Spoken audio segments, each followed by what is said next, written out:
구약 성경 룻기 2장 1절에서 7절까지 말씀입니다. 구약 403페이지에 있습니다. 룻기 2장 1절에서 7절까지 말씀 제가 한 절, 성도님들 한 절 교독해서 보겠습니다. 찾으신 줄 알고 제가 1절 말씀 먼저 읽겠습니다. 나오미의 남편 엘리멜렉의 친족으로 유력한 자가 있으니 그의 이름은 보아스더라.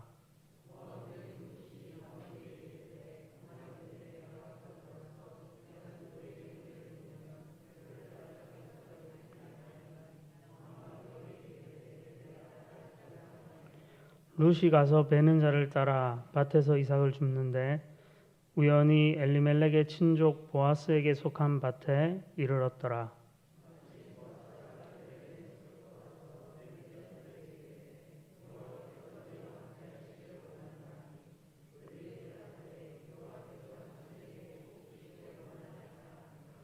보아스가 베는 자들을 거느린 사환에게 이르되 이는 누구의 소녀냐 하니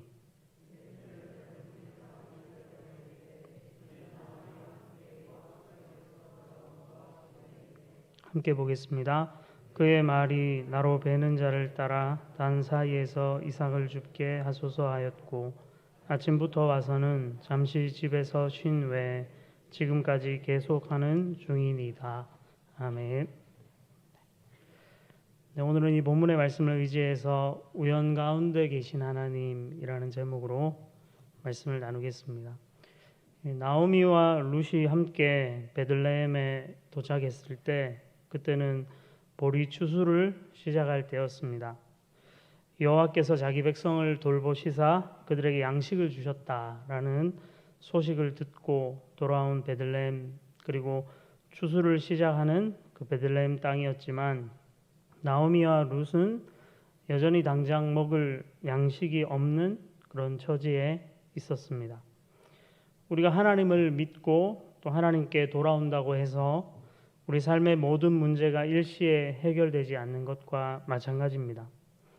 그렇다면 돌아온 이 고향 베들레헴에서 이 두 여인은 무엇을 먹고 또 어떻게 살아가게 될 것인지 우리는 궁금해집니다. 여기에서 성경은 한 인물을 등장시키고 있는데 그는 보아스라는 사람입니다. 1절에 나오미의 남편 엘리멜렉의 친족으로 유력한 자가 있으니 그의 이름은 보아스더라. 이렇게 보아스를 소개합니다. 보아스는 나오미의 남편 엘리멜렉과 혈연 관계에 있는 친척이라 할 수 있습니다. 또한 그를 유력한 자다. 이렇게 성경은 소개합니다. 우리가 이어지는 말씀을 읽어보면 알 수 있지만 그가 자기 소유의 밭을 가지고 있고 또 곡식 베는 자와 사환을 거느리고 있는 것을 보면 그는 무척이나 부유한 사람이었던 것으로 보이고 또 4절 말씀에서 볼 수 있는 것처럼 자신이 거느리고 있는 이 사람들을 향해서 축복의 말을 주고받는 성품도 아주 훌륭한 그런 사람이라 할 수 있습니다. 그래서 성경은 그를 유력한 자다 이렇게 소개했는데 이 말을 구약 성경에 여러 차례 쓰여지고 있는데 보통의 경우에 용감한 자, 용맹한 군인, 큰 재력가 이런 사람들을 일컬을 때 사용했습니다. 결론적으로 볼 때 보아스는 재력만 가진 사람이 아니라 도덕적으로도 탁월한 인물이라고 정의를 할 수 있습니다.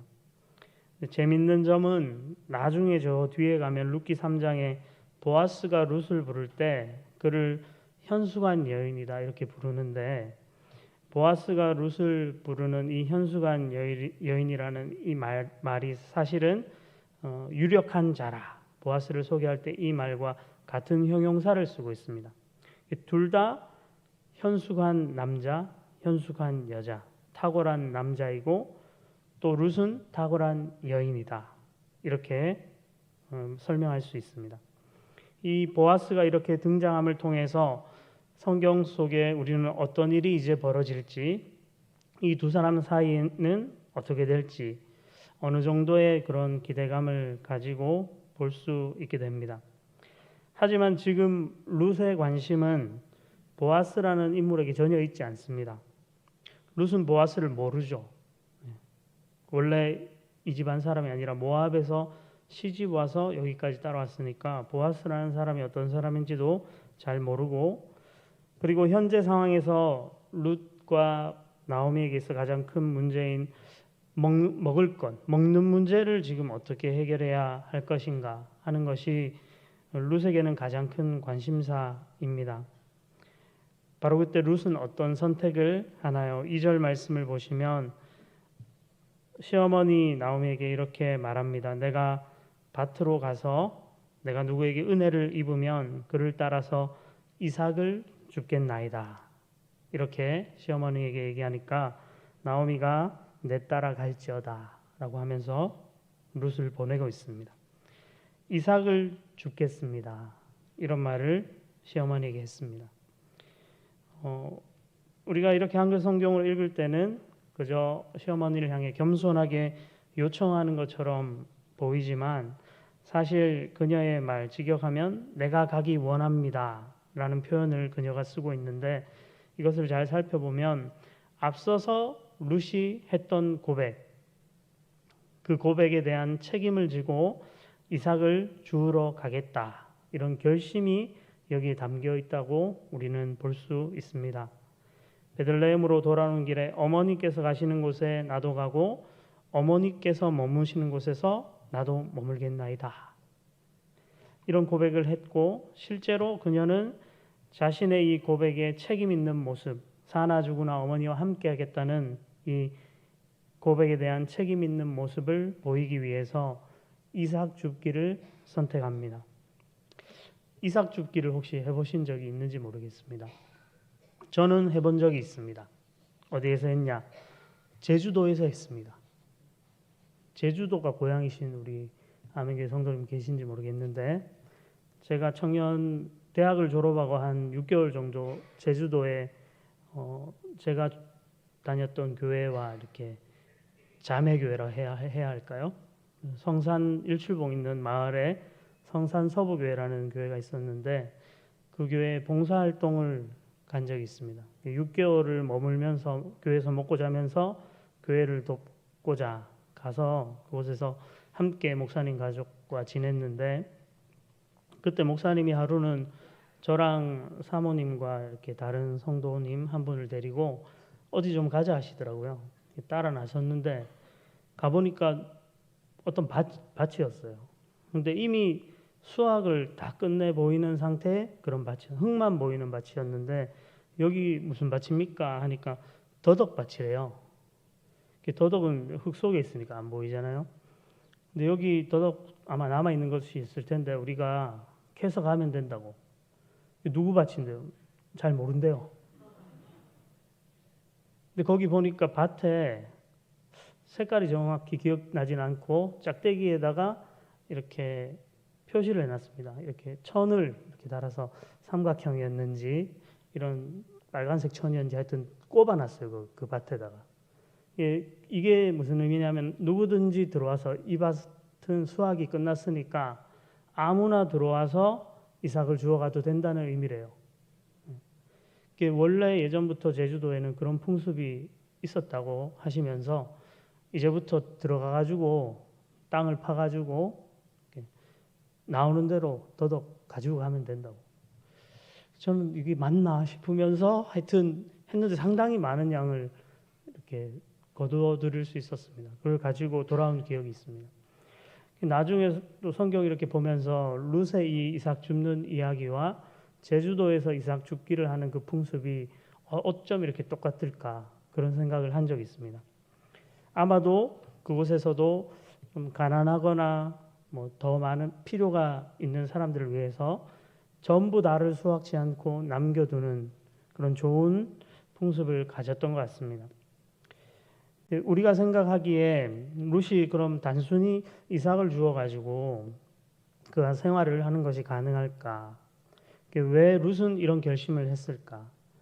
아마도 시어머니에게 이런 풍습에 대한 이야기를 들었던지 모압 땅에도 그런 풍습이 있었는지는 모르겠지만 성경이, 구약 성경이, 그리고 이스라엘 백성이 이미 그러한 이삭 죽기라는 형태의 문화를 가지고 있었고 그것은 하나님의 명령이었다는 것을 우리가 성경을 통해서 알 수 있습니다. 모세의 율법 가운데 하나님이 분명히 이삭 죽기에 대해 말씀하고 계시는데 레위기 19장 9절 이하에 보면 하나님이 이렇게 말씀하십니다. 너희가 너희의 땅에서 곡식을 거둘 때 너는 밭 모퉁이까지 다 거두지 말고 내 떨어진 이삭도 줍지 말며 내 포도원의 열매를 다 따지 말며 내 포도원에 떨어진 열매도 줍지 말고 가난한 사람과 거류민을 위하여 버려두라.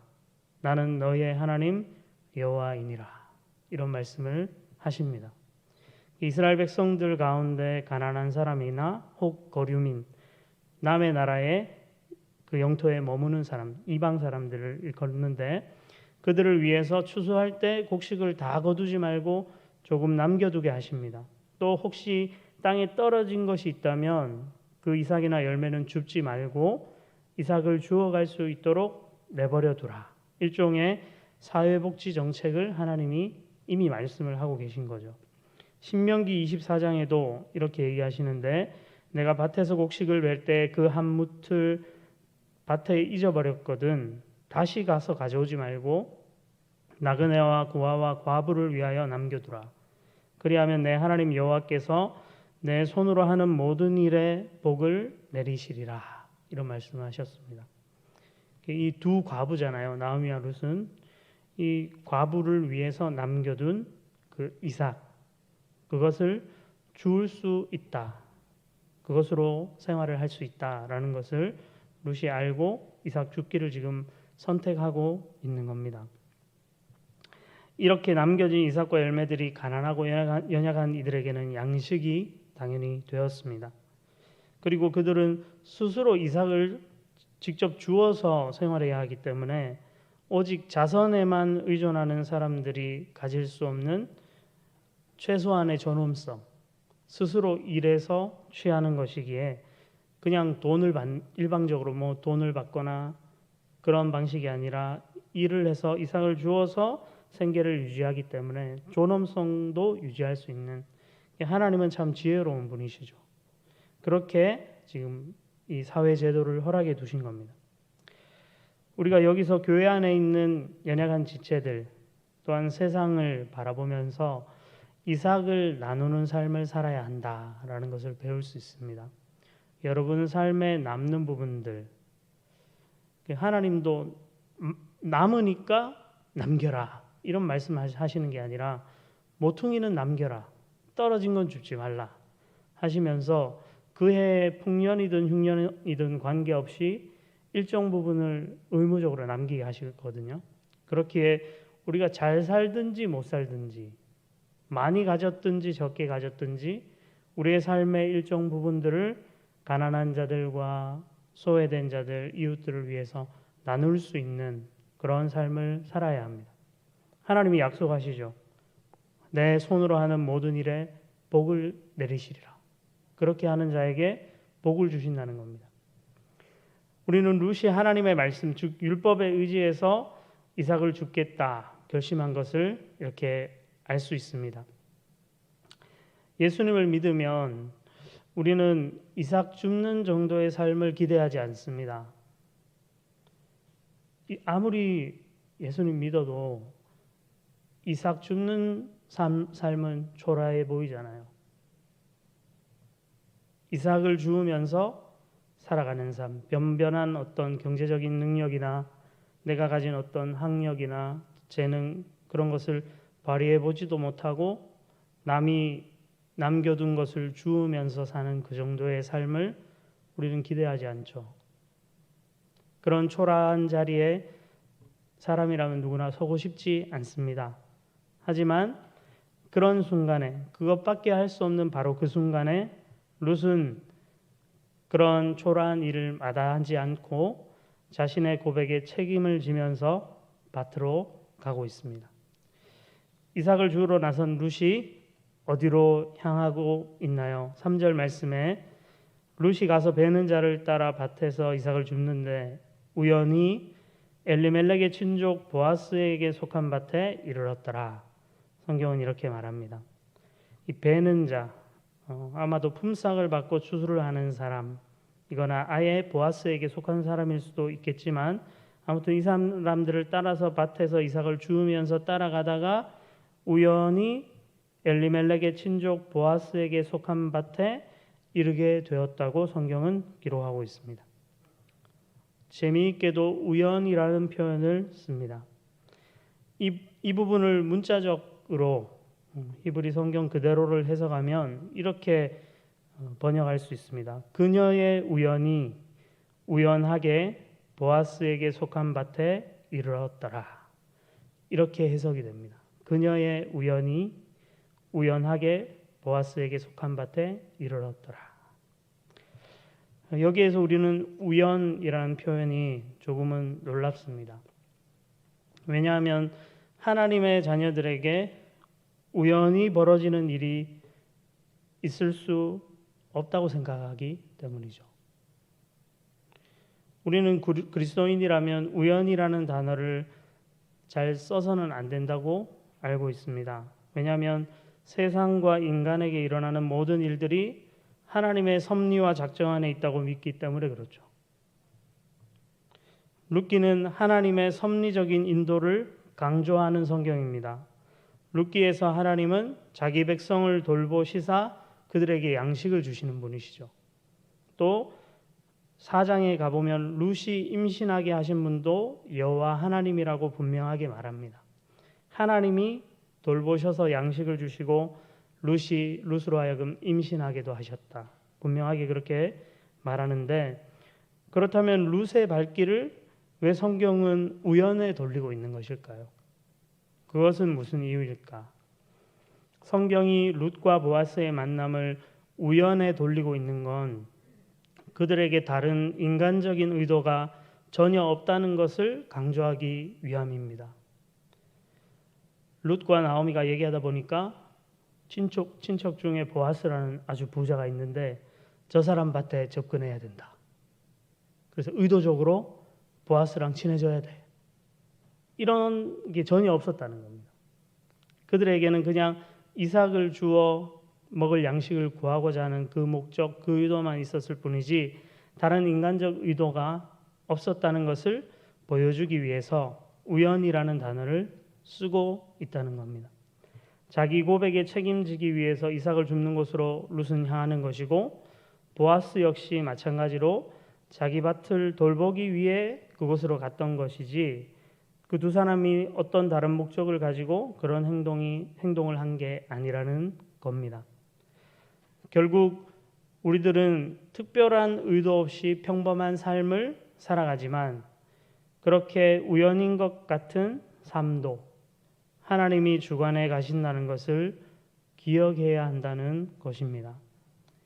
그렇게 룻과 보아스에게 있어서 그것은 우연한 만남이지만 하나님께 있어서는 그것이 우연이 아닌 거죠. 우리 편에 보기에, 사람의 편에 보기에 우연 같은 상황들이지만 하나님은 우연해 보이는 일조차 자신의 손 안에서 움직이고 계시다는 것을 성경이 말하고 있는 겁니다. 이 특별히 룻기에서 하나님은 대부분 숨어 계십니다. 직접 나타나셔서 이렇게 해라 저렇게 해라 명령하시거나 말씀하시는 내용이 전혀 없습니다. 나오미는 양식을 주신 하나님의 소식을 듣고 고향으로 돌아왔죠. 룻은 그런 시어머니를 따라갑니다. 다른 며느리 오르바는 며느리를 따르지 않고 자기 땅에, 고향 땅 모압에 남습니다. 모두가 자유롭게 스스로 선택하면서 행동을 합니다. 그렇기 때문에 룻기에 등장하는 사람들의 모습은 우리들과 비슷합니다. 혹시 오늘 교회에 오실 때 하나님이 가라고 하셔서 오신 분 있나요? 연락받고 오신 분. 아니면 여러분들 스스로 내가 오늘 수요예배는 가야겠다 생각하시고 스스로 선택해서 오신 겁니까? 두 가지 다 말이 됩니다. 하나님은 오늘 우리를 이 예배 자리로 인도하신 거죠. 그리고 우리들 스스로 예배를 드리기를 사모해서 교회에 우리의 발걸음으로 찾아온 겁니다. 이런 질문, 이런 상황들을 여러 가지에 적용해 볼 수 있을 겁니다. 저에게 개인적으로 적용해 보자면 하나님이 저를 목사로 부르신 건가요? 소명을 주신 건가요? 아니면 제가 목사가 되기로 선택을 하고 신학교에 스스로 가서 목사가 된 건가요? 두 가지 다 말이 됩니다. 100% 하나님의 부르심과 인도하심이고 100% 저의 책임 있는 선택으로 이루어져 가는 거죠. 제가 신대원에 다닐 때 어떤 목사님이 강사로 오셔서 설교를 하시다가 하나님의 인도하심 이런 주제에 대해서 말씀을 하면서 예화를 드셨어요. 그분도 본인이 목사 될 거 언제 알았는가? 언제 확신할 수 있었는가? 그 목사님의 답이 뭐였냐면 목사 안수 받을 때 알았다. 그렇게 얘기하셨어요. 저는 속으로 매우 동의가 됐습니다. 신대원 가면 면접 볼 때 목회 소명이 있습니까? 묻습니다. 교수님들이. 다 있다고 해야 됩니다. 없다고 하면 합격 안 시켜주거든요. 근데 명확하지 않게 올 수도 있잖아요.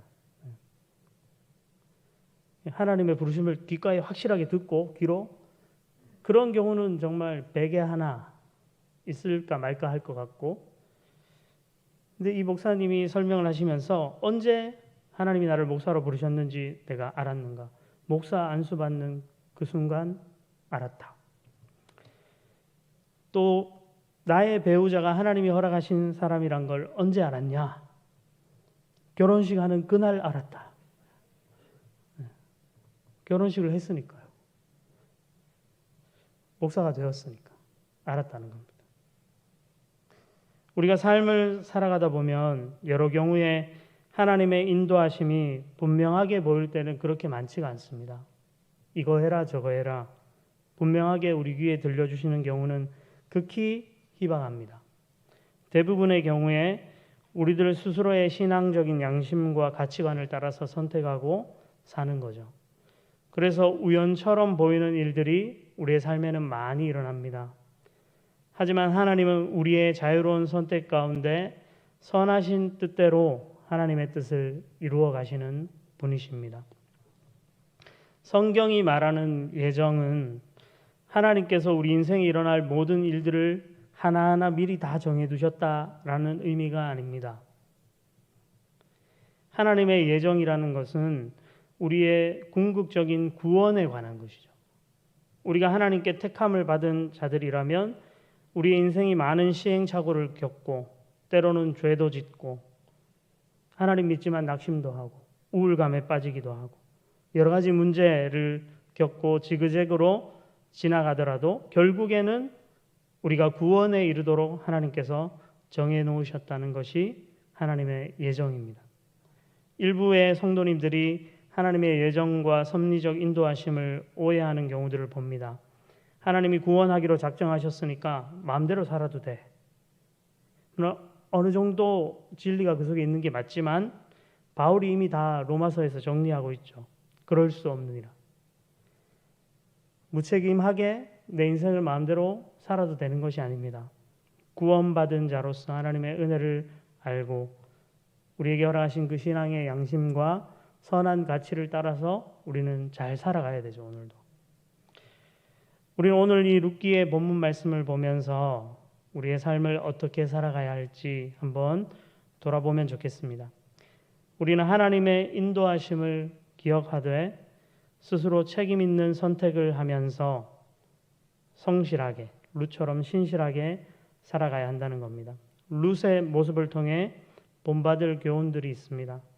룻은 자신의 고백에 책임지는 모습을 보이면서 이삭을 주우러 밭으로 가죠. 그리고 이삭을 줍는 이 초라하고 작은 일을 성실하게 감당합니다. 오늘 본문 7절에 보면 이 모압 소녀가 누구냐고 질문하는 보아스의 질문에 그 사환이 대답한 겁니다. 모압 지방에서 돌아온 모압 소녀인데 그의 말이 나로 베는 자를 따라 단 사이에서 이삭을 줍게 하소서 하였고 아침부터 와서는 잠시 집에서 쉰 외에 지금까지 계속하는 중이니이다. 우리는 우리에게 주어진 인생을 책임질 수 있는 태도가 필요합니다. 초라하고 하찮아 보이는 이삭 줍는 것 같은 일일지라도 성실하게 감당하는 룻의 모습 속에 진정 현숙한 여인의 모습이 들어있는 거죠. 우리 자신의 인생을 책임 있는 존재로 살면서 하나님의 인도하심을 구하는 그런 복된 성도님들이 되시기를 바랍니다. 그렇게 살아갈 때 많은 순간 우연 같아 보이는 일들도 하나님의 선한 손길 아래에서 은혜임을 경험하면서 우리는 살아갈 수 있을 것입니다. 우리 시간에 찬양하면서 말씀을 생각하고 기도하면 좋겠는데요. 오늘 본문 함께 나눈 말씀 생각하면서 나의 갈 길 다가도록 찬송가 함께 고백하면 좋겠습니다.